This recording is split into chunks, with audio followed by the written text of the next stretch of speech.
किस किस ने वफा के नाम पे धोखा दिया मुझे, किस किस से कहूँ कि मेरा गुनहगार कौन है। किसी शायर ने जब ये शेर लिखा होगा तो उसने ये नहीं सोचा होगा कि उसकी इस शेर को आज इतनी बारीकी से लागू हो जाएगा।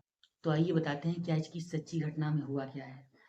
अपनी बेटी को मेरे साथ सोने के लिए भेजो, तब तुम्हें खर्चा दूंगा, तब तुम्हारा खर्चा देखूंगा।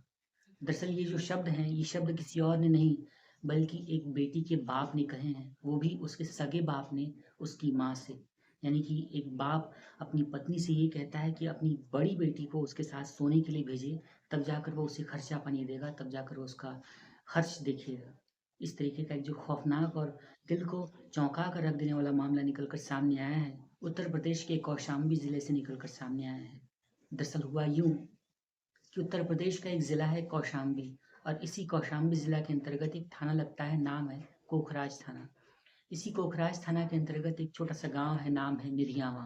दरअसल बात कर रहे हैं इसी मिरियावा गांव में रहने वाले एक व्यक्ति की। वो व्यक्ति अपनी पत्नी के साथ रह रहा होता है और उसकी दो बेटियां हो जाती हैं। सब कुछ सही चल रहा होता है। धीरे धीरे करके जब वक्त आगे बढ़ता है तो बेटियां जवान होने लगती हैं, और अब पिता को एक लत लग जाती है, गंदी लत, शराब और जुए की लत। जैसे जैसे ये शराब और जुए की लत बढ़ती जाती है, वैसे वैसे उस इंसान की समझ खत्म होती जाती है। एक रोज शराब के नशे में वो अपनी बड़ी बेटी को नहाते हुए देख लेता है। जब वो उसे नहाते हुए देखता है तो उसके तन बदन में आग लग जाती है, और वो अब अपनी बेटी के ऊपर गलत नियत रखना शुरू कर देता है। तो एक रोज होता यूं है कि वो नहा धोकर जब बाहर से अंदर आ रही होती है तो अपनी बेटी को शराब के नशे में छेड़ देता है। इसका काफी हल्ला मचता है, काफी विरोध होता है, और उसके बाद बताई गई हो जाती है। एक रोज़ वो अपनी पत्नी से ये कहता है कि मुझे मेरी बेटी के साथ सोना है, यानी कि उसके साथ संबंध बनाने हैं। पत्नी इस बारे में बहुत हो हल्ला मचाती है। एक बार को उसे ये लगता है कि उसका जो पति है वो शराब के नशे में इस तरीके से बकवास बातें कर रहा है, लेकिन मामला कुछ और ही था। अब वो होश में भी अपनी पत्नी के सामने ही अपनी बड़ी बेटी के साथ छेड़छाड़ करता था, उसके साथ शारीरिक संबंध बनाने की मांग करता था। आए दिन उसकी पत्नी के साथ उसका कलह कलेश होने लगता है। उसकी पत्नी को मार-पीट देता था, लड़ाई-झगड़ा करता था, और उसकी ज़िंदगी जहन्नुम बनाकर रख दिया था। वो पत्नी अपने बच्चों को बचाने के लिए, अपनी बड़ी बेटी और अपनी छोटी बेटी को बचाने के लिए आए दिन उसके सामने शारीरिक रूप से और मानसिक रूप से पीड़ित हो रही थी, प्रताड़ित हो रही थी, लेकिन वो कुछ कर नहीं पा रही थी, उसका कुछ बस नहीं चल पा रहा था। एक रोज़ होता यूँ है कि जब पति उस पत्नी के ऊपर ज़रा ज़्यादती करने लगता है और अप्राकृतिक रूप से गलत व्यवहार करना शुरू कर देता है, तो उस पत्नी के सब्र की इंतहा छूट जाती है। किसी तरीके से वो उस चीज़ को बर्दाश्त करके सह जाती है कि कहीं उसकी बेटियों की इज़्ज़त पर कोई आँच ना आने पाए। लेकिन एक रोज़ यानी कि 15 नवंबर 2025 को वो दिन आता है जब उसका बाप अपनी ही बेटी के ऊपर गलत नियत रखते हुए उसके साथ फिज़िकल असॉल्ट करने की कोशिश करता है। जैसे ही इस तरीके से घटना निकल कर सामने आती है, उस माँ का सब्र का पैमाना छूट पड़ता है। मामला यहीं पर नहीं खत्म होता है। दरअसल होता यूँ है कि उस महिला ने अपने बेटियों की इज़्ज़त बचाने के लिए अपने घर को छोड़ दिया, और वो एक घर को छोड़कर दूसरे घर में किराए का कमरा लेकर रहना शुरू कर देती है। वहाँ पर भी उसको चैन नहीं पड़ता है। इसका जो पति था, जो कि शराब के नशे का आदी हो चुका था, जुआड़ी बन चुका था, शराबी बन चुका था, आए दिन उसके साथ मारपीट करता था, गलत व्यवहार करता था।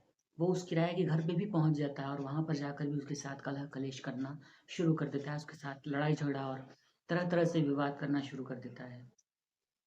दोनों बेटियाँ और माँ बुरी तरीके से डर जाते हैं, और अंत में उन्हें यही निष्कर्ष निकल कर सामने आता है, वो यही समझते हैं कि अब इस मामले में पुलिस की मदद लेनी पड़ेगी। और अंत में वो माँ अपनी बेटियों के साथ जाकर थाने पर रिपोर्ट दर्ज कराती है, और वो सीधा कोखराज थाने पहुँचती है। वहाँ पर जाकर थाना इंचार्ज सत्येंद्र तिवारी और बृजभूषण मौर्य के सामने इस पूरी घटना को सामने रखती है।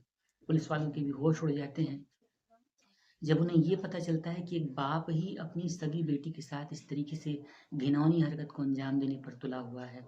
और पुलिस भी जब इस तरीके से सुनती है तो कोखराज थाने की पुलिस भी इस मामले में एफआईआर दर्ज करती है और कार्रवाई कर रही है। देखना ये है कि आगे अब उस व्यक्ति के ऊपर क्या एक्शन लिया जाता है, उस माँ और बेटी को क्या सुरक्षा मिल पाती है, और आगे इस केस में जो भी अपडेट निकल कर सामने आता है वो हम आपके साथ ज़रूर शेयर करेंगे। तो दोस्तों, इस तरीके से खौफनाक घटनाक्रम, जो कि बाप और बेटी जैसे पवित्र रिश्ते को भी शर्मसार करने के लिए बहुत काफ़ी है, और इस तरीके की घटना समाज में नहीं होनी चाहिए, लेकिन शराब, जुआ और इस तरीके से जो नैतिकता का पतन लगातार गिरता जा रहा है, वो हमारे समाज का एक बहुत बड़ा प्रश्न चिन्ह बन चुका है। तो आप इस पूरी सच्ची घटना के संबंध में क्या कहते हैं? अभी तक उस व्यक्ति की गिरफ्तारी नहीं हो सकी है।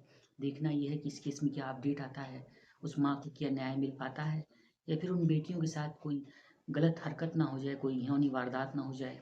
जो भी अपडेट होती है वो हम आपके साथ ज़रूर शेयर करेंगे। दोस्तों, इस पूरी सच्ची घटनाक्रम को सुनाने का उद्देश्य किसी का भी दिल दुखाना या किसी को भी परेशान करना नहीं है। दरअसल ये जो ताज़ा मामला है, ये अभी का लेटेस्ट मामला है और हमारी और आपकी आंखें खोलने के लिए काफ़ी है। तो एक नई सच्ची घटना लेकर एक नई वीडियो के साथ हम आपसे फिर मिलते हैं।